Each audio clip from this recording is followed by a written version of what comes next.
The moment froze in real time. Jim Jordan, usually loud and relentless, opened his mouth to answer, but nothing came out. His lips moved, his hands gestured, yet the words tangled and collapsed before they could form. On live television, a congressman who prided himself on rapid-fire attacks and unshakable confidence suddenly looked small, scrambling for footing. The audience felt it instantly. Gasps rippled through the chamber, followed by a wave of murmurs. That carried an almost electric charge. Viewers watching at home leaned closer to their screens, sensing history being written in real time. What was supposed to be another routine political sparring match had shifted into something far more dangerous for him.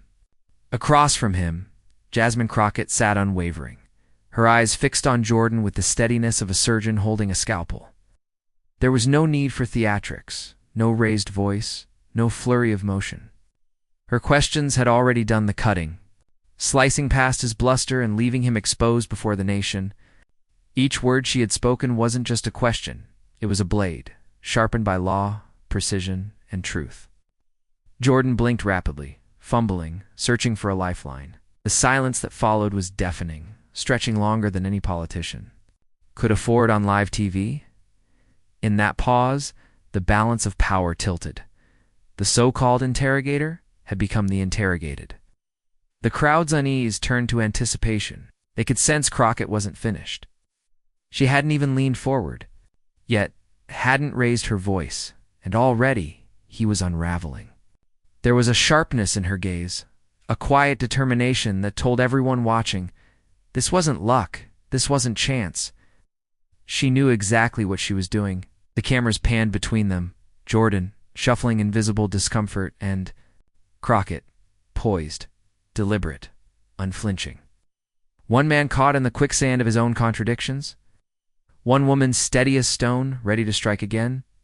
The tension was unbearable, a collective heartbeat pounding in the silence. And then, with the calm precision of someone holding all the cards, Jasmine Crockett spoke again. But this was only the beginning. Her next question would leave him completely cornered. Why did it matter so much that Jim Jordan stumbled on live television? Because this wasn't just any congressman fumbling under pressure. This was the man who chairs powerful investigations. The one who loves to cast himself as the hunter of truth, the fearless watchdog holding others accountable. And here, under the simplest of legal questions, the hunter looked like the hunted. And in that collapse, America saw something undeniable. If he couldn't answer the basics, how could he possibly lead the complex? Jordan's brand had always been built on volume. He was the voice that boomed in hearings, the face that turned red with righteous fury, the man who could shout down an opponent with sheer force of will. But Crockett revealed something volume couldn't cover, a lack of substance. Behind the fury, behind the interruptions, behind the theatrics, there was emptiness. And when silence exposed that emptiness, it was louder than all his shouting put together. Crockett, by contrast, didn't need noise. She was a lawyer first, a legislator second, a woman forged in the fire of real legal battles where truth wasn't optional. Her words carried the weight of courtroom clarity, sharp, methodical, impossible to dodge. While Jordan stumbled, Crockett didn't blink. She was steady, as if she'd been preparing for this her entire career, and in many ways she had. The stakes weren't just personal, they were national. Millions of viewers watched as accountability clashed with evasion in its purest form. On one side, a congressman who wielded power but faltered under scrutiny. On the other, a congresswoman who represented not just herself, but every voice silenced by arrogance, every truth smothered by bluster. The clash became a mirror, reflecting the question back at America. Who do we trust to hold power accountable? The media knew it too. Clips of Jordan's faltering response spread across social platforms within minutes. Hashtags beginning to rise, reactions pouring in. Commentators whispered what audiences shouted. If he can't answer her, what is he hiding? The buzz wasn't just about a political skirmish, it was about credibility itself. Crockett embodied more than legal sharpness, represented a growing hunger for authenticity for leaders who didn't dance around questions, but met them head on. In that chamber, she wasn't just questioning Jim Jordan, She was questioning an entire political culture that thrived on noise over truth. And the more he dodged, the more powerful her presence became. The power dynamic was undeniable. A man who had built his career on cornering others now found himself the one cornered. A woman underestimated by many was showing the nation that she couldn't just hold her own, she could flip the script entirely. And as America leaned in, waiting to see whether Jordan would recover, Jasmine Crockett leaned in too. Her expression told the story. This wasn't over. The silence wasn't the climax. It was the setup. And Crockett wasn't done. She was. Just warming up to understand why Jim Jordan's stumble under Jasmine Crockett's questioning landed with such force. You have to know the man's persona, the myth he's built, and the performance he's perfected. Jordan has long been the face of the firebrand conservative. Sleeves rolled up, voice raised, veins bulging as he hammers away at witnesses and opponents. He thrives on confrontation, drawing energy from chaos. In hearings, he rarely seeks truth. He seeks sound bites. His weapon isn't precision, it's performance. For years, that style worked. His base loved the fury, the combativeness, the sense that Jordan wasn't there to deliberate, but to dominate. To them, he wasn't a lawmaker. He was a warrior. Each raised finger and shouted question became another viral clip for conservative media, another chance to show their man owning the libs. But beneath the bluster, there's always been a striking contrast. Jordan built his reputation on demanding accountability from others, often interrupting, over-talking, and insisting they answer his rapid-fire questions. Yet when the roles were reversed, when he was pressed for clarity, his instinct was evasion. He mastered the pivot, the non-answer, the art of speaking for minutes without saying anything. He wielded indignation as a shield, and for too long, it worked. This hypocrisy, demanding answers but dodging them himself, became Jordan's defining contradiction. He loved the optics of truth-seeking, but recoiled from the weight of truth. When it landed at his feet, his critics saw it, his opponents called it out, but rarely had it been exposed so plainly, so dramatically, as it was when Crockett stepped into the spotlight. What made it worse was his intellectual arrogance. Jordan wasn't interested in nuance. He was interested in winning moments. He framed himself as a gladiator of free speech, a relentless pursuer of facts. Yet time and again, when pressed on the very details he demanded from others, his knowledge proved shallow. He wielded words as weapons, not tools. He lived off sound bites because sound bites didn't require depth, they required volume, and that arrogance created blind spots. He underestimated opponents, especially those he saw as less experienced or less powerful. Women, progressives, people of color, he often treated their voices as interruptions to his narrative, brushing them aside with dismissive quips. In his world, shouting was strength, and listening was weakness. But live television is a merciless stage. There are no edits, no protective spin in the moment, no escape once the silence stretches too long. When the lights are on and millions are watching, every dodge, every pause, every flicker of hesitation is magnified. And on that night, Jordan learned the hard truth. Bluster can't save you from silence. Crockett knew it. She had studied men. Like Jordan, her entire career, men who mistake volume for authority, who assume intimidation as intelligence. She understood the pattern, the mockery, the grandstanding. The refusal to answer while demanding others lay bare every detail. She also understood that eventually, every performance cracks. Jordan's downfall wasn't that he lacked intelligence. It was that he mistook arrogance for invincibility. He thought his reputation as a relentless interrogator meant he could never be cornered. He believed the weight of his position, the aura of his anger, would shield him from being held to the same standard he imposed on others. But Crockett's quiet precision unraveled that illusion. She didn't raise her voice. She didn't need to. Each question she asked was a blade, sharp and deliberate, slicing through his rehearsed bravado. When the answers didn't come, when he faltered under the very scrutiny he once thrived, on the myth of Jim Jordan began to collapse in real time. For years, he had cast himself as the man exposing hypocrisy. Yet in that moment, it was his own hypocrisy on display. The irony was almost cinematic. The firebrand famed for demanding answers suddenly couldn't produce his own, and while his supporters might still cheer his fury, millions of other Americans saw something else. A man unmasked, a persona unraveling, a reputation cracking under the simplest test of accountability. He tried to recover, to reset, to summon the bluster that always bailed him out before. But Crockett wasn't giving him the space. She was relentless, calm, but relentless. And the cameras caught everything. The sweat, the stammers, the dodge, the silence. For Jim Jordan, this wasn't just another hearing. It was a reckoning. Because no matter how loud his voice could get, live TV doesn't allow escape, and Crockett knew it. To understand why Jasmine Crockett's questions cut so deep, you have to know where she comes from. Unlike the grandstanding Jim Jordan, who built his persona on volume and confrontation, Crockett's rise was forged in the quiet trenches of law and service. She didn't inherit a platform. She built one brick by brick, case by case. For people whose voices rarely reached the halls of power, before she ever sat under the blinding lights of national television. Crockett was an attorney one, who made her name not by chasing headlines, but by defending the marginalized. Her clients weren't the powerful or the wealthy. They were the overlooked, the underpaid, the disenfranchised. She fought for those who couldn't afford representation, for those told their struggles didn't matter, for those whose stories were too inconvenient for politicians to champion.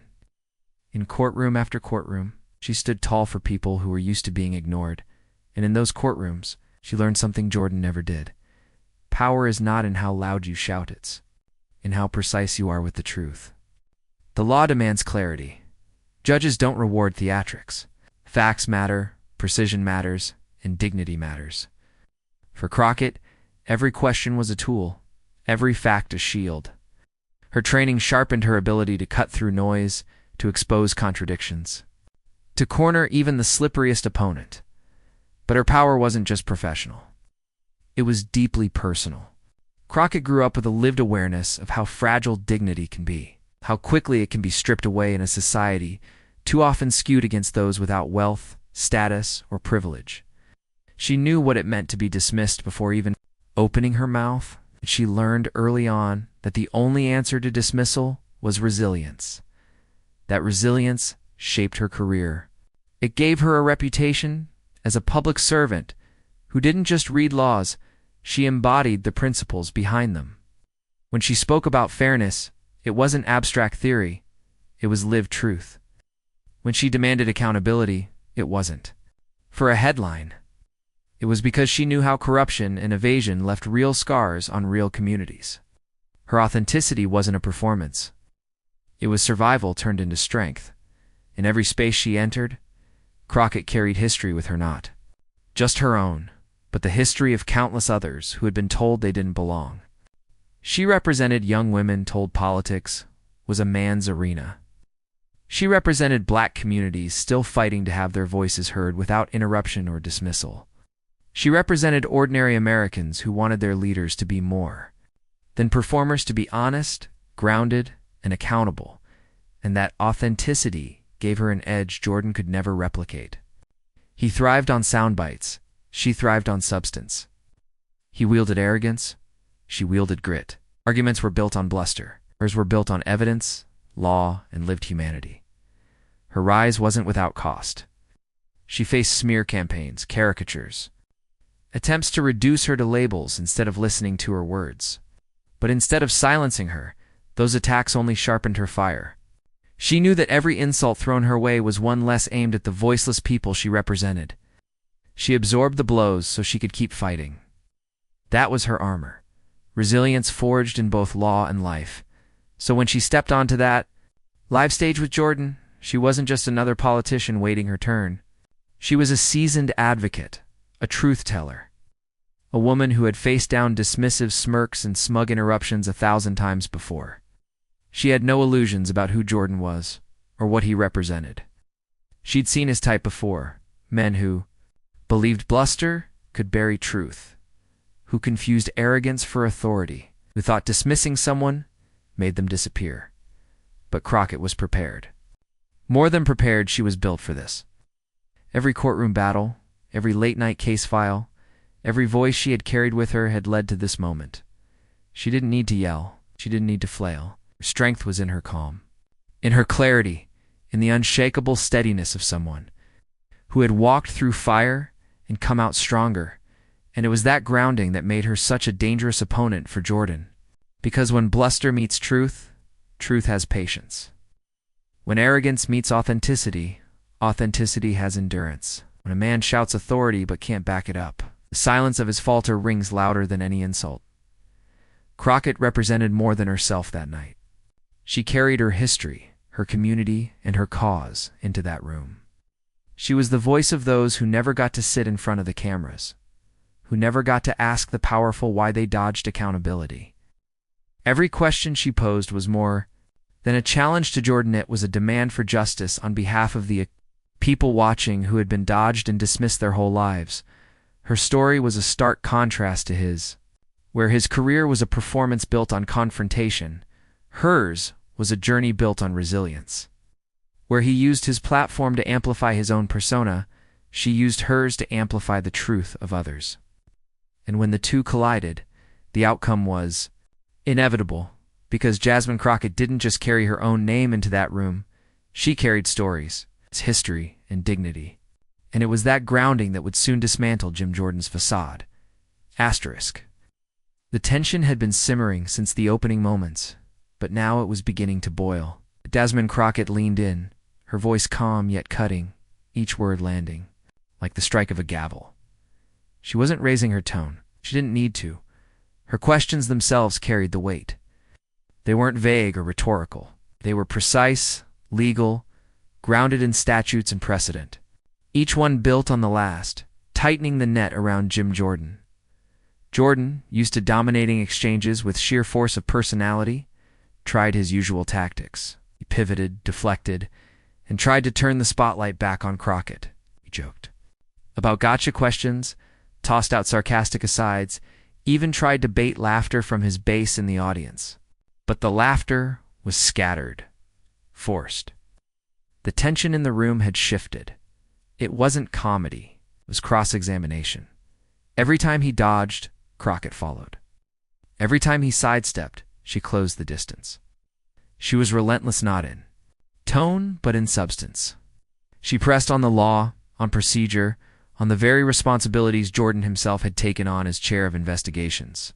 She reminded the audience directly and indirectly that this was a man who demanded accountability from others. While now failing to answer the simplest legal questions, the split in the crowd became visible.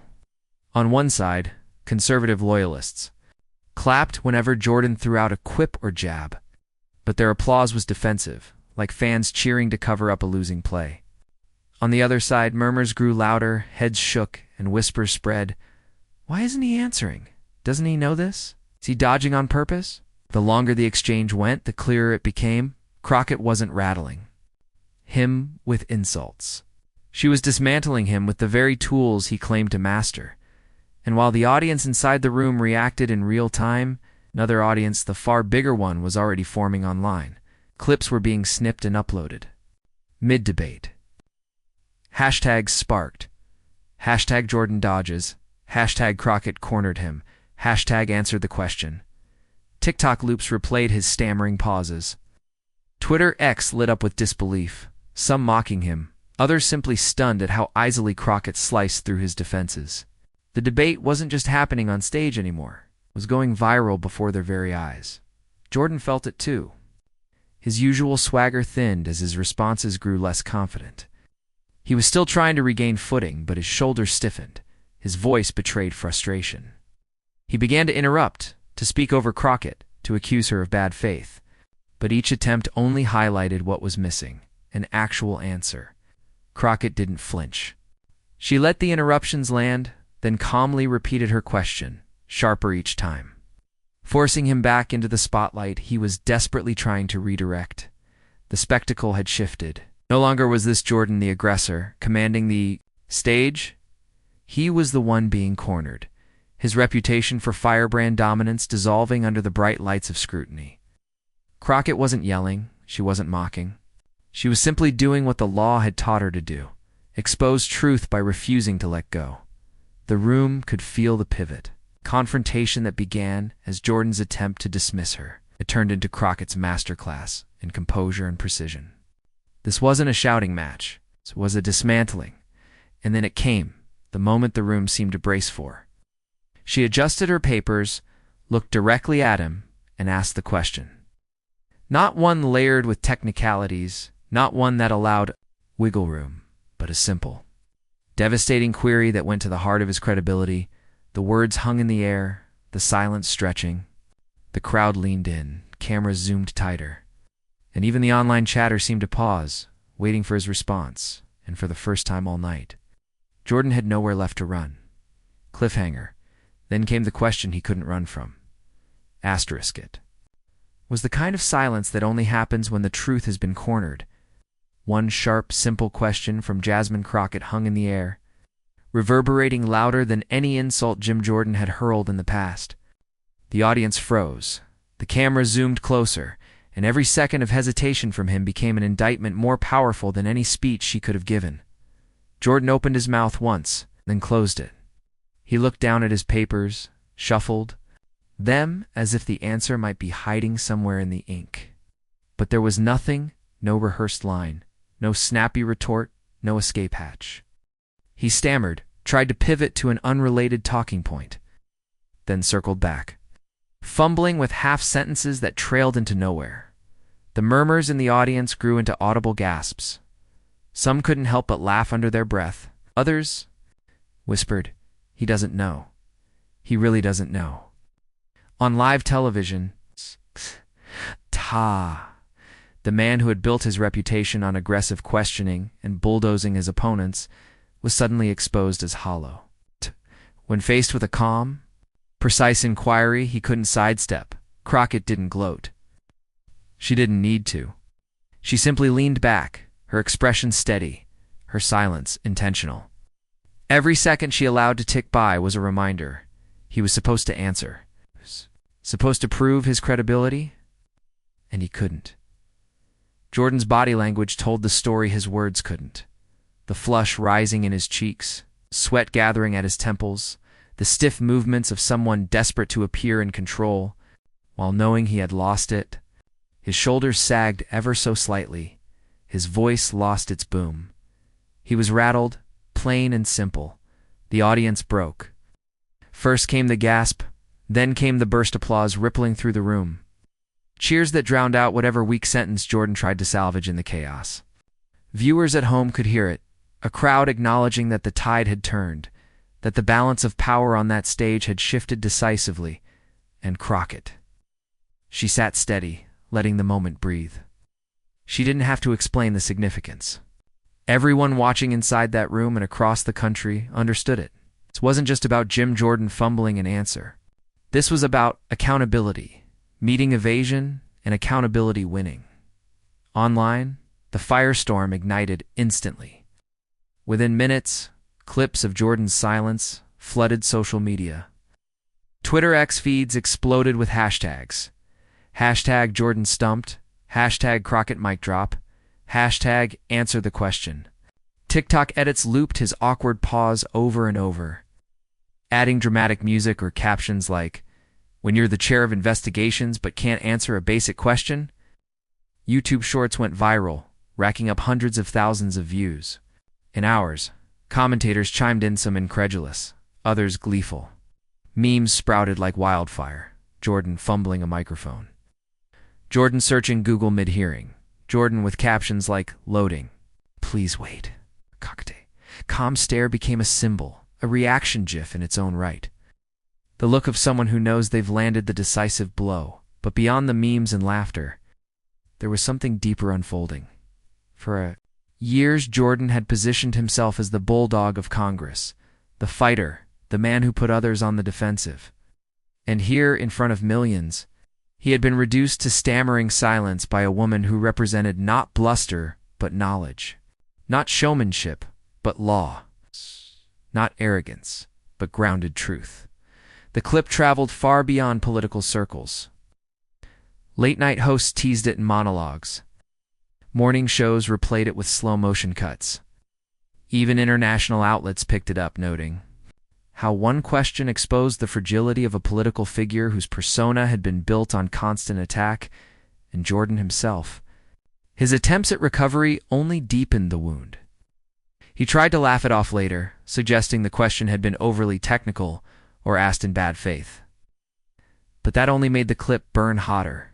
Commentators countered, "If the chair of investigations can't answer it, who can?" His excuses became punchlines, his dismissal another layer of proof that he had no defense. Crockett's allies, meanwhile, seized the moment. Progressive voices hailed her as the sharp legal mind. The country needed. Activists pointed to the exchange as symbolic of a broader struggle: truth versus noise, accountability versus evasion, dignity versus arrogance. For those who often felt dismissed, minimized, or silenced in political debates, Crockett's.com. Dismantling of Jordan felt like vindication. And Crockett herself? She didn't celebrate loudly. She didn't need to. Her victory wasn't in the applause, though it roared around her. It wasn't even in the viral fame, though it exploded online. It was in the quiet fact that she had done what she came to. Do. Ask the question, hold the line, and let truth reveal itself. The debate officially continued. Questions shifted. New topics were introduced. But the energy was different now. Jordan's presence was deflated, his authority diminished. The audience leaned more toward Crockett.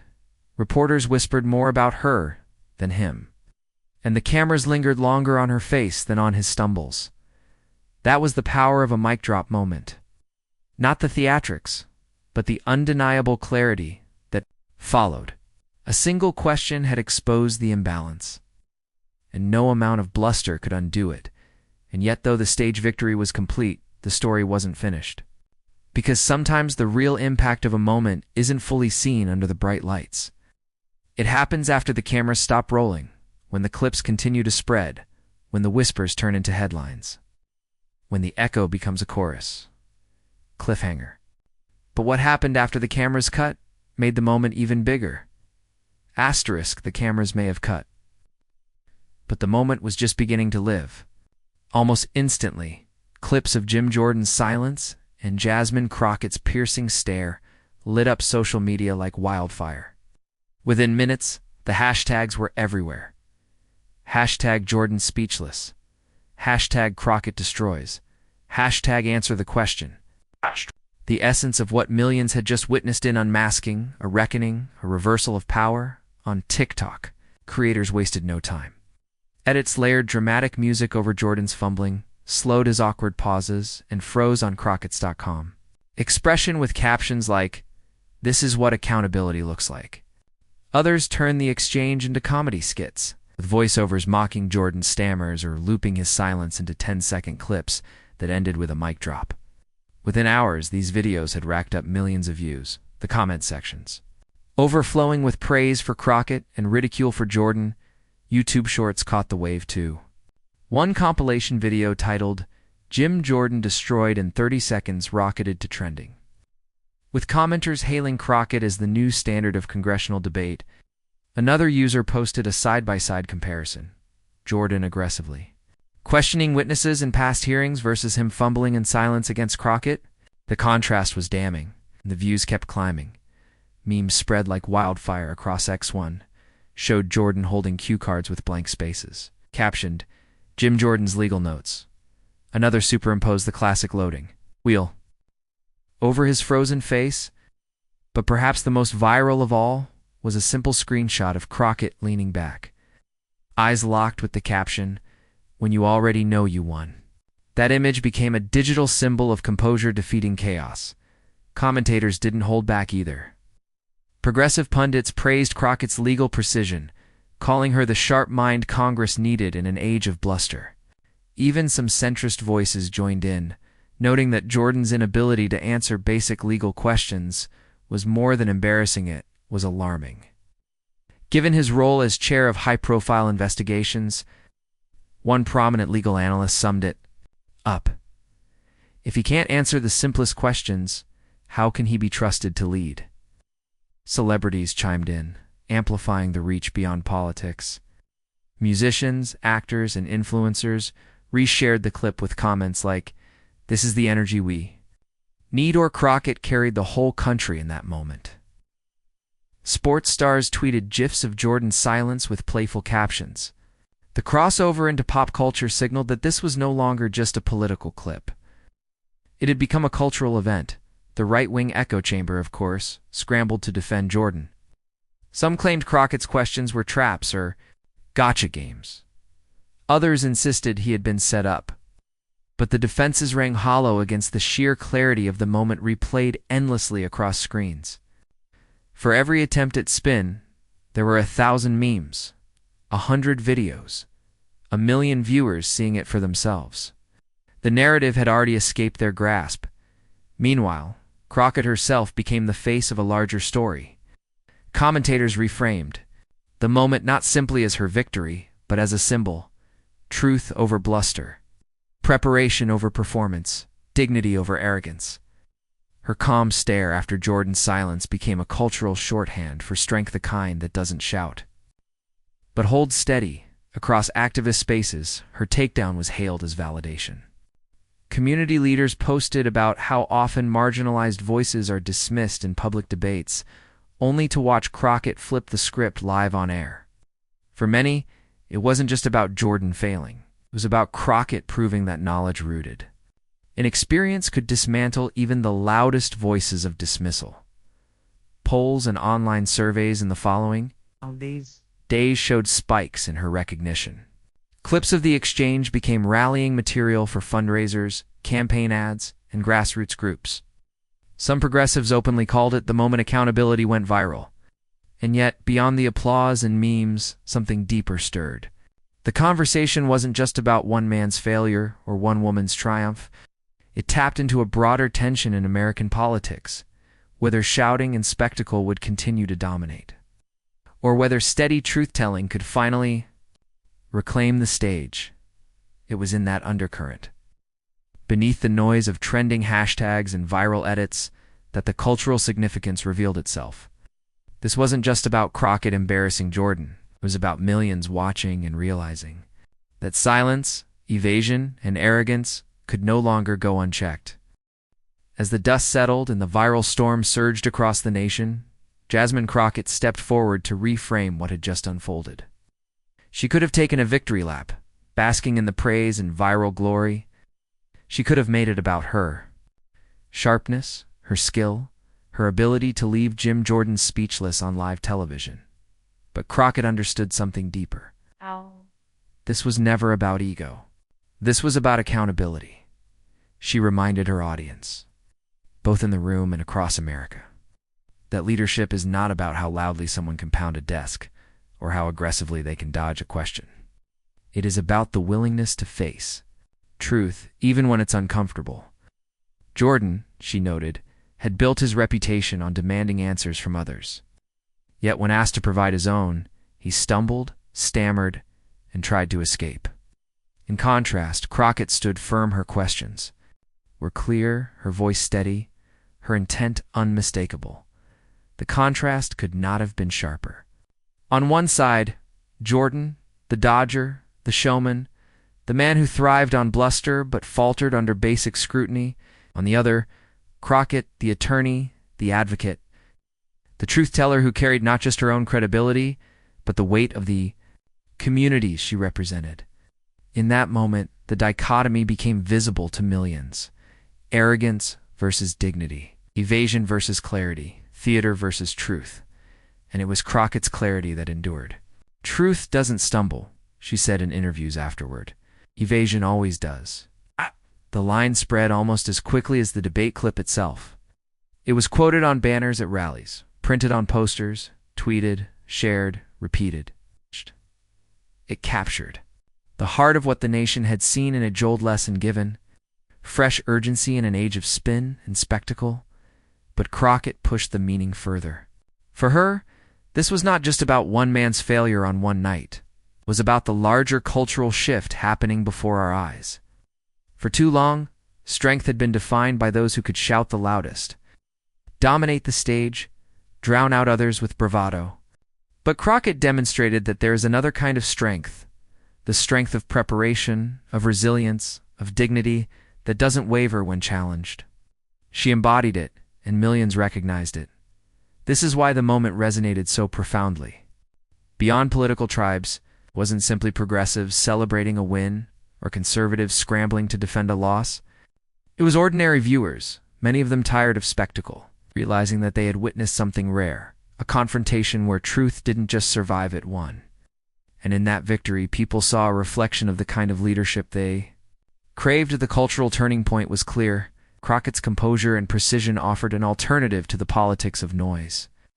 It suggested that the future might belong not to those who dominate the conversation, but to those who ground it in integrity. That shift, subtle but seismic, was what made her exchange with Jordan so much bigger than the debate itself. For every meme, every viral clip, there was also a quiet moment of reflection in households across America. If this man cannot answer simple questions, why is he the one demanding answers from everyone else? And if this woman can stand calm, composed, and exacting in the face of arrogance, why isn't that the definition of leadership? And so the question echoed across the nation. It wasn't just about Crockett or Jordan anymore. It was about all of us, about the kind of people we allow to lead, about the standards we set for strength, and the values we uphold when the lights are brightest. Cliffhanger, and for millions watching, the question echoed, who really deserves to lead? The moment had come full circle. Jim Jordan, once so eager to command the spotlight, sat speechless. Jasmine Crockett, steady and unshaken, had cut through the noise with the precision of truth. Ow. The clip replayed again and again. Jordan fumbling, Crockett composed. And with every replay, the story deepened. This wasn't just about a debate. It was about what kind of voices America chooses to amplify.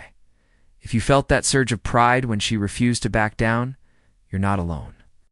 Millions across the country felt it too, the validation of seeing dignity triumph over bluster, of watching clarity, silence, arrogance, of witnessing a woman stand firm where so many others had folded. That feeling wasn't fleeting. It was part of something larger, because this moment wasn't just Crockett's. It was a reflection of every person who's ever been told to stay quiet, to accept evasions, to let arrogance go unchallenged. Live TV was a reminder that truth doesn't just survive, prevails. When it does, it lifts everyone who dares to believe in it. That's why we're building a community here. A space that celebrates strength rooted in integrity, not in shouting matches. A space that honors leaders who don't dodge, but deliver. A space where your voice, your pride, your demand for accountability belongs. So don't let this moment fade into just another viral clip. Carry it forward. Subscribe to this channel, share this video, and join the movement that lifts dignity over bluster and truth over spectacle. Because tonight it was Jordan who sat speechless. Tomorrow, it could be another voice exposed. When that happens, you'll want to be here.